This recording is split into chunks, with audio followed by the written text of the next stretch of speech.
Everyone, welcome to our channel study bulb.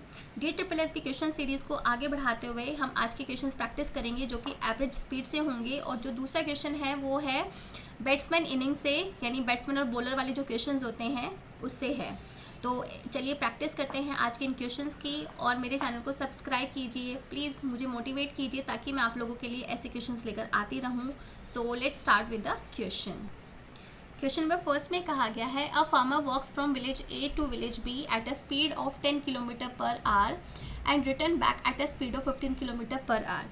कि एक farmer है, वो विलेज ए की तरफ ए से विलेज बी की तरफ जाता है, तो उस समय पे जो उसकी स्पीड होती है वो 10 किलोमीटर पर आवर होती है। फिर जब वो बी से ए की तरफ वापस जाता है, वापस लौटता है, तो उस समय पे जो उसकी स्पीड होती है वो 15 किलोमीटर पर आवर होती है। Then find the average speed of his entire journey. तो बताइए जो उसने पूरी जर्नी जो उसने कवर की थी ए से बी और बी से ए की तरफ जब वो आता है वापस, तो उसकी एवरेज स्पीड कितनी रही होगी। जब डिस्टेंस हमारी कांस्टेंट रहती है तो एवरेज स्पीड निकालने के लिए हम एक बेसिक फॉर्मूला लगाते हैं, वो जाएगा आपका 2v1v2 upon v1 plus v2।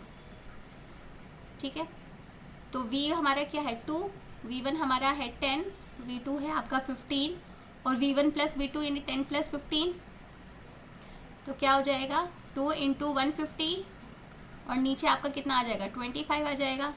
तो 25 के टेबल में कितने पर चला जाता है 6 पर चला जाता है। तो जो एवरेज स्पीड होगी वो 12 किलोमीटर पर आवर होगी। तो option number 3 is correct answer. तो अब देखते हैं क्वेश्चन नंबर 2 को। क्वेश्चन नंबर 2 में कहा गया है a batsman finds that by scoring a century in 11th inning of his test match. कि एक बैट्समैन अपने टेस्ट मैच में 11वीं इनिंग में एक सेंचुरी स्कोर करता है, यानी वो 100 रन बनाता है। He has bettered his average of the previous 10 inning by 5 run. यानी पिछली जो 10 इनिंग्स उसने खेली थी उसमें वो अपना एवरेज बेटर करता है, यानी बढ़त करता है 5 रन की। What is the average after 11th inning. तो बताइए कि 11वीं इनिंग के बाद जो एवरेज रहा होगा वो कितना रहा होगा रन्स का या स्कोर का। तो यहाँ पे जो हमारा डेटा है वो इनिंग्स का दिया हुआ है। डेटा क्या दिया हुआ है 10 इनिंग्स और 11वीं इनिंग। तो यानी जो 10 इनिंग का जो डेटा है वो दिया हुआ है, जिसमें जो एवरेज स्कोर उन्होंने किया था वो हम यहाँ पर लिखेंगे। तो 10 इनिंग में उसने कितना किया ये हमको नहीं पता, लेकिन 11वीं इनिंग, यहाँ पे 11वीं इनिंग कहा गया है, 11 इनिंग नहीं कहा है, तो ये अपने आप में क्या हो जाएगा 10 के बाद वो 11वीं आएगी, यानी एक इनिंग में उसने 100 का स्कोर किया। तो जो न्यू एवरेज स्कोर था उसमें कितने की बढ़त हुई है 5 रन की बढ़त हुई है 11वीं इनिंग के बाद। तो वो हमारा कितना हो जाएगा x + 5 हो जाएगा।